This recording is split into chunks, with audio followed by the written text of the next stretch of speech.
આપણે ભૂલ સુધારણા નોંધના દાખલા કે જે 6, 7 અને 8 દાખલા નંબર 6, 7, 8 ખૂબ જ અગત્યના દાખલા જે ભૂલ સુધારણા નોંધના દાખલા હતા. દાખલામાં 9 ની રકમ વાંચું, મેં બોર્ડ ઉપર રકમ લખેલી નથી તો 9મા દાખલાની રકમ મુકેશ, ધવલ અને વિનોદ એક ભાગીદારી પેઢીના ભાગીદારો છે.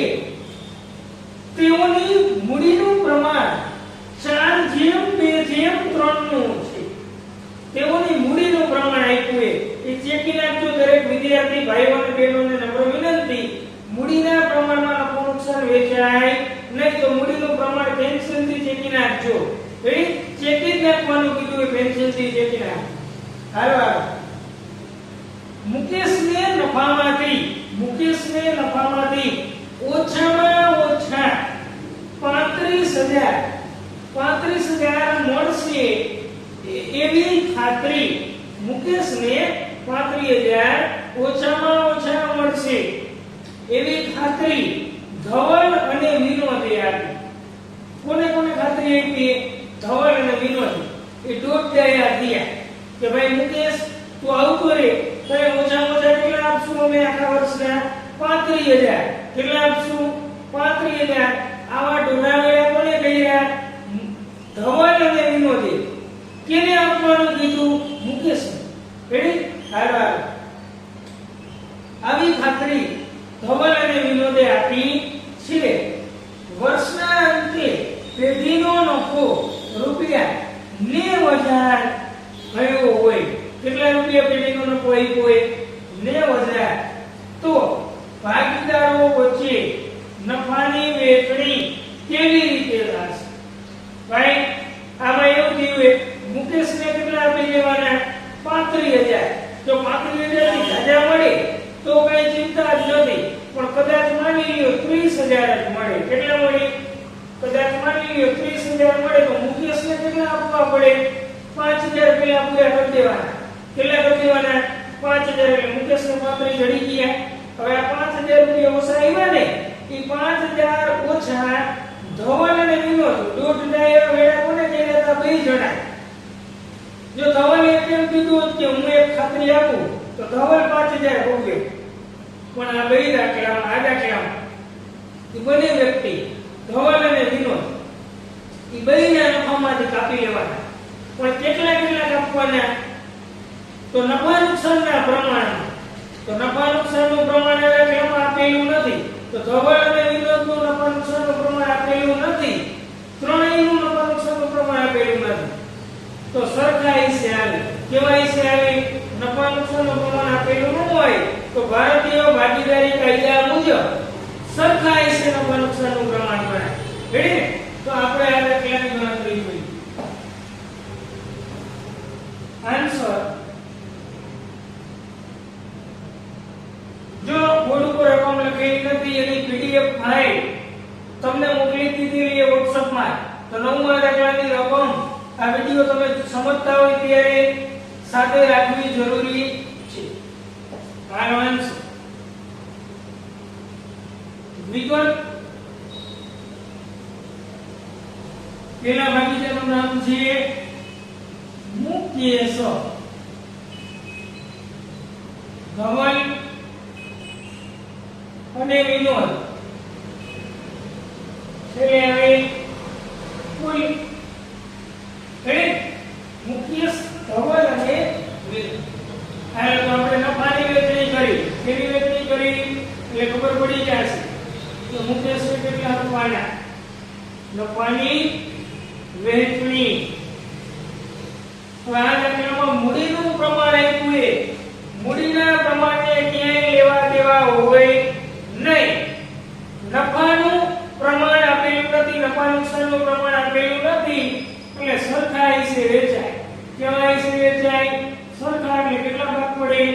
3 ભાગીદાર ને તો નફા નુકસાનનું પ્રમાણ આપેલું ન હોય તો સરખા હિસ્સે પેઢીનો કુલ નફો આપી દીધો હોય કેટલા હજારનો?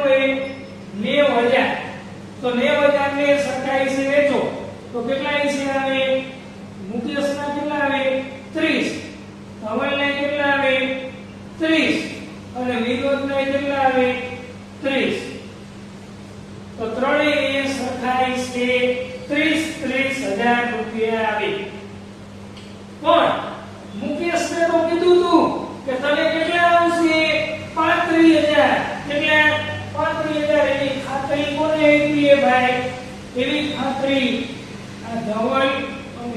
એ આવી ગઈ. તેને આવી ગઈ આ ભાઈ આવી ગઈ. ખાતરી આપવા વાળા દોઢા માણસો રેડી. તો મુકેશને આપણે 35,000 પૂરા કરી દઈએ પહેલા. તો વધારો ઘટાડો અહીં લખી નાખી કોલમ. અને કહેવાય વધારો ઘટાડો. હા, મુકેશને કેટલા આપવા પડશે? 35,000 પહેલા એને પૂરા કરી દેવા પડે. નકરી આપણી એ બાકી. તો 35,000 પૂરા કરવા માટે કેટલા વાર આપવા પડે? એને 5,000 પહેલા એને આપવા પડે. એ 35,000 થઈ જાય તો હજી શાંતિથી બેસે. આ 35,000 થઈ ગઈ. હા, 35,000 પૂરા કરતી જાણે કહેવાય નફાની મળતી રકમ.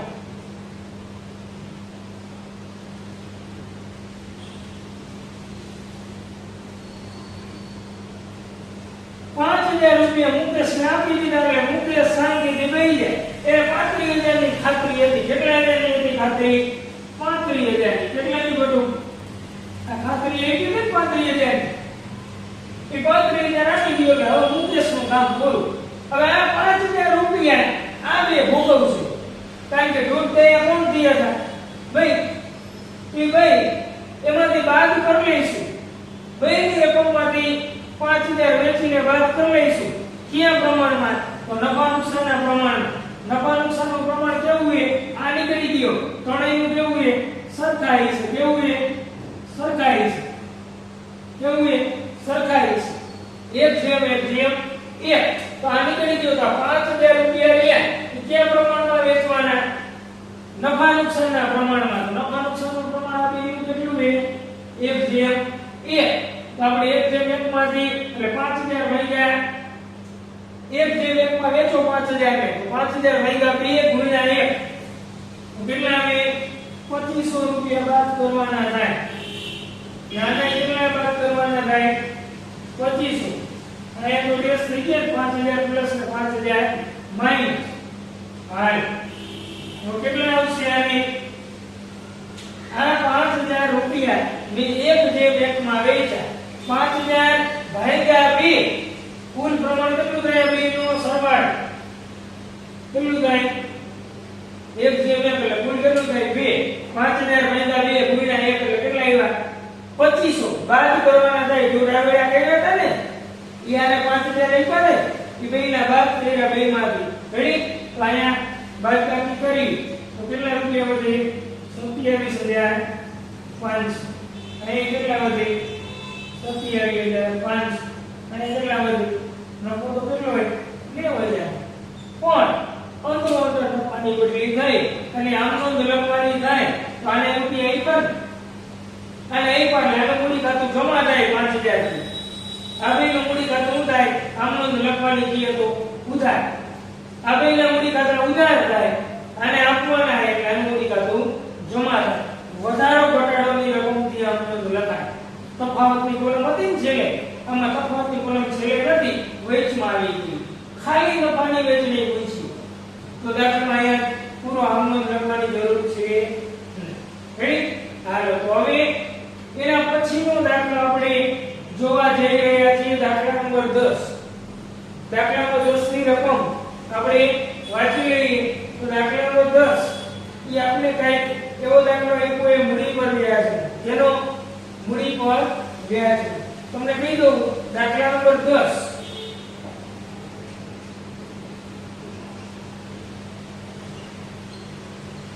મૂડી પર વ્યાજની ગણતરી. જેની મૂડી પર વ્યાજ. તમને હું એક પ્રશ્ન પૂછું, કઈ મૂડી પર વ્યાજ ગણાય? શરૂઆતની મૂડી, આખરની મૂડી, કઈ મૂડી પર વ્યાજ ગણશો? તો તમને કહી દઉં, હું એક ઉદાહરણ દ્વારા સમજુ. રકમમાં તો કીધું જ છે શરૂઆતની મૂડી. માની લ્યો તમે 1 લાખ રૂપિયા પપ્પાથી ઉછીના લીધા. કેટલા લાખ? 1 લાખ. 10% લેખે વ્યાજ. કેટલા ટકા લેખે વ્યાજ? તો વર્ષના અંતે તમારે 1 લાખ રૂપિયા 12 મહિના વાપરીને તમારે એક વર્ષ પછી તમે એને પાછા દેવા જાવ. કેટલા? 1 લાખના 10% એટલે 10,000 બીજા. તો 1 લાખને 10,000 પાછા દેવા જાવ. કેટલા પાછા દેવા જાવ? 1 લાખને 10,000. 1 લાખ મુદત, 10,000 વ્યાજ. તો પાછા કેટલા દેવા જાવ 1,10,000 તો તમને કેવું જોઈએ તમે વ્યાજ કેના ઉપર ગયું 1 લાખ ઉપર ગયું કે 1,10,000 ઉપર ગયું તો તમને બધાને ખબર છે કેના ઉપર વ્યાજ ગયું 1 લાખ ઉપર એ 1 લાખ ને પહેલા દિવસની મૂડી એટલે શરૂઆતની મૂડી કહેવાય અને 1,10,000 વર્ષના અંતે પાછા દેવા જાવ એને આખરની મૂડી કહેવાય તો તમે કઈ મૂડી ઉપર વ્યાજ ગયું શરૂઆતની મૂડી ઉપર પહેલા દિવસે જે રૂપિયા લીધા હતા એ 12 મહિના વાપર્યા તો તમે 1 લાખ ઉપર વ્યાજ ગયું 10,000 વ્યાજ એ શરૂઆતની મૂડી પર વ્યાજ બને કેના ઉપર વ્યાજ બને શરૂઆતની મૂડી તો આપણે આ દાખલામાં શરૂઆતની મૂડી ગોતવી પડશે એ ધોરણ 11 માં આપણે ભણી ગયા એ તમને યાદ કરાવી દઉં ધોરણ 11 માં એક પાકા સર્વેનું ફોર્મેટ આવ્યું હતું મૂડી તો તમને કહી દઉં એની રકમ પહેલા વાંચી લઉં રઘુવીરની આખરની મૂડી આપી કેની મૂડી આપી આખરની મૂડી કેટલી આપી આખરની મૂડી 80000 રૂપિયા કેટલી હા પછી જેમાં ચાલુ વર્ષના ઉપાડ તો ઉપાડ કેટલા રૂપિયામાં આપ્યું ઉપાડ ને 12,500 અને તથા નફાની રકમ તો નફો આપ્યો નફો રહ્યો ને વેચણી માત્ર નફો કહેવાય હાલ 17,800 ની અસર આપે છે તો આખરની મૂડી આટલી એમાં ઉપાડ અને નફાની અસર આપે છે એવું કીધેલું તો કીધું શરૂઆતની મૂડી પર વાર્ષિક 6% લેખે કઈ મૂડી ઉપર કીધું શરૂઆતની મૂડી પર વાર્ષિક 6% લેખે વ્યાજ 6% લેખે વ્યાજ ગણવાનું છે તો મૂડી પર વ્યાજ કેટલું થાય રેડી 6% લેખે વ્યાજ હાલો શરૂઆતની મૂડી દાખલામાં આપેલી નથી શરૂઆતની મૂડી આપણે ગોતવી પડે કેમ જોડે એમ તમને અહીંયા ગણતરી સમજાવું શરૂઆતની મૂડી કેવી રીતે જોડે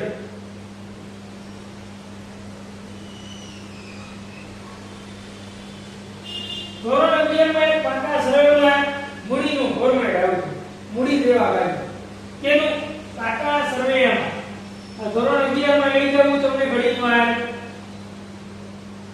પાકું સર્વે એમાં મૂડી દેવા બાજુ એક ફોર્મેટ આવ્યું પેલી બાજુ એક મૂડી દેવા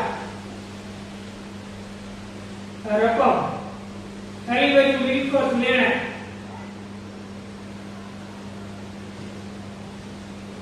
રકમ મૂડી દેવા બાજુ એક મૂડીનું ફોર્મેટ આવ્યું એ મૂડીનું ફોર્મેટ મારે શીખડાવવું એ મૂડીનું ફોર્મેટ આવું કંઈક આવતું હાલ પેલા આવે શરૂઆતની મૂડી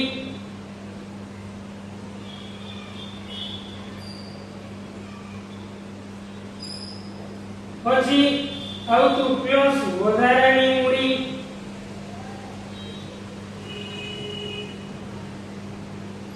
પ્લસ મૂડી પર વ્યાજ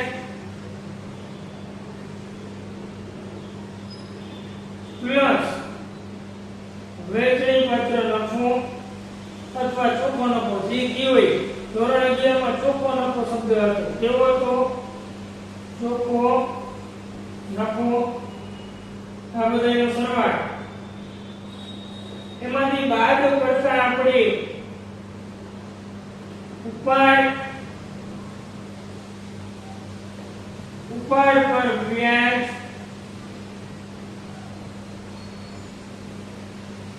અને ચોખ્ખી ખોટ આ ત્રણેય વસ્તુ બાદ કરતા જે વધે ને એને બાયણે લખતા આપણે બાકા સરવાળા એને આખરની મૂડી કહેવાય કઈ મૂડી કહેવાય આખરની કઈ મૂડી કહેવાય આખરની મૂડી કહેવાય હવે આ દાખલામાં આપણે આખરની મૂડી આપી આપણે ગોતવાની કઈ શરૂઆત આ એક ફોર્મેટ તમને યાદ હતું જ 11મા ધોરણમાં. તમને કહી દઉં, આ આપ્યું દાખલા પૂછવાનું બી આય. તો હું તમને સમજાવું. માની લે આ ઉદાહરણ દ્વારા સમજાવું. તો માની લે શરૂઆતની મૂડી 300 રૂપિયા, વધારાની મૂડી 200, મૂડી પર વ્યાજ 50 આવ્યું અને ચોખ્ખો નફો 50 આવ્યો. તો આ બધાનો સરવાળો કેટલો આવ્યો? 600. 600 માંથી 100 રૂપિયા ઉપાડી ગયા, ઉપાડ પર વ્યાજ 30 છે અને ખોટ આવેલી, નફો આવ્યો એટલે ખોટ આવેલી ને. હાલે તો 600 માંથી 100 બાદ કરી 500, 500 માંથી 30 જાય તો 470 વધે. કેટલા વધે? કેટલા વધ્યા? 470. આ ઉદાહરણ સમજો. હવે આપણે 470 આપ્યા. કેટલા આપ્યા? રકમમાં આખાની મૂડી આપી દાખલા 80000 આપ્યા. આપણા ઉદાહરણ મુજબ કેટલા? 470. હવે 470 આપ્યા. એ 470 માંથી આ ભાઈ આપણે શું કર્યું હતું? બાદ કર્યું હતું ને. કેટલા રૂપિયા બાદ કર્યા હતા? 130. હા, 130 પ્લસ કરો. કેટલા બાદ કર્યા હોય પ્લસ કરો. ભાઈ ઊંધું જવું હોય ને અહીંથી તો બાદ કર્યા ને પ્લસ કરો. તો એનો જવાબ કેટલો આવે? 600. કેટલો આવે? 600. હવે બાદ કર્યા થી પ્લસ કર્યા અને આ શરૂઆતની મૂડી સિવાયના આંકડા કેટલા આવ્યા? શરૂઆતની મૂડી સિવાયના કેટલા આવ્યા? 3 આંકડા આવ્યા. 200 પ્લસ 50 પ્લસ 50 એટલે 300. એ 300 ને હું કર્યા હતા? પ્લસ કર્યા.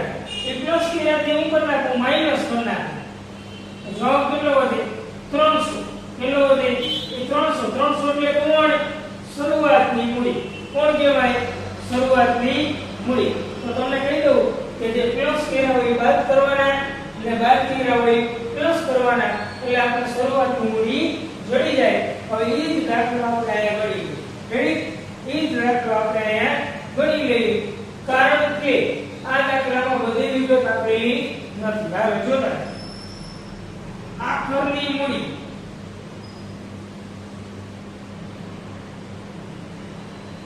કેટલી? 80000. હા, ઉપાડ કરવાનો તો બાદ તો અહીં કરવું પડે આપણે પ્લસ. હું દુવાળો પડે ને. મેં કીધું કે અહીંથી અહીંયા પહોંચવાનું. અહીંથી આમ પહોંચવું હોય તો જે હોય એમ જ કરવાનું થાય. ઊંધું કરવું હોય તો પ્લસ હોય બાદ ને બાદ હોય પ્લસ. હાલો પ્લસ ઉપાડ. કેટલા નો ઉપાડે? 12500. અને નફો જો ઊંધી હોય પ્લસ એટલે એવું કરવાનો માઈનસ. પ્લસ હોય એવું કરવાનું માઈનસ. માઈનસ હોય પ્લસ. હાલો કેટલો હોય? 17000. હજી આ વધે ને એને શરૂઆતની મૂડી કહેવાય. કઈ મૂડી કહેવાય? શરૂની મૂડી. આ લેના સરવાળા બાકી કરીએ એટલે 74700 આવે. કેટલા આવે? 74700. એટલે કેટલા ટકા વ્યાજ ગણવાનું છે? 6%. તો આને ગુણ્યા કેટલા ટકા? આને ગુણ્યા 6% મૂડી પર વ્યાજ. હા, તો કેટલા આવશે? 74700 ના 6% કરો તો જવાબ આવશે 4482. 4482. કેટલા આવશે? 4482. આને કહેવાય મૂડી પર વ્યાજ. રાઈટ? મૂડી પર વ્યાજ આપણે ગણતા આવડી ગયું. કઈ મૂડી પર ગણવાનું? શરૂઆતની મૂડી. શરૂઆતની મૂડી કેવી રીતે જોડે? કઈ રીતે? આખરની મૂડીમાંથી આ ત્રણેય શું થાય? તમારે આ વસ્તુ યાદ રાખવાની. આ ત્રણેય શું કરવાની? પ્લસ. ને બીજી બધી વસ્તુ કરી નાખવાની માઈનસ. આ ત્રણ જ વસ્તુ બાકી કરો ને ખાલી. આ ત્રણ પ્લસ, બીજી બધી માઈનસ. એટલે કઈ મૂડી જડી જાય? શરૂઆત. રેડી? તો આ દાખલો પણ આપણે જોઈ લીધો. દાખલા નંબર આપણા 10. રેડી? મૂડી પર વ્યાજની ગણતરી. પણ કઈ મૂડી ઉપર? શરૂઆતની. બધા કઈ મૂડી ઉપર ગણીને આવતા રહ્યું? રેડી? હાલ વાંધો ભાઈ એમાં છેલ્લો દાખલો ચેપ્ટર નંબર 1 નો 11મો અને છેલ્લો દાખલો એવી ગણતરી આના પછીના વિડિયોમાં આપણે જોશું. ત્યાં સુધી વંદે માતરમ. અસ્તુ.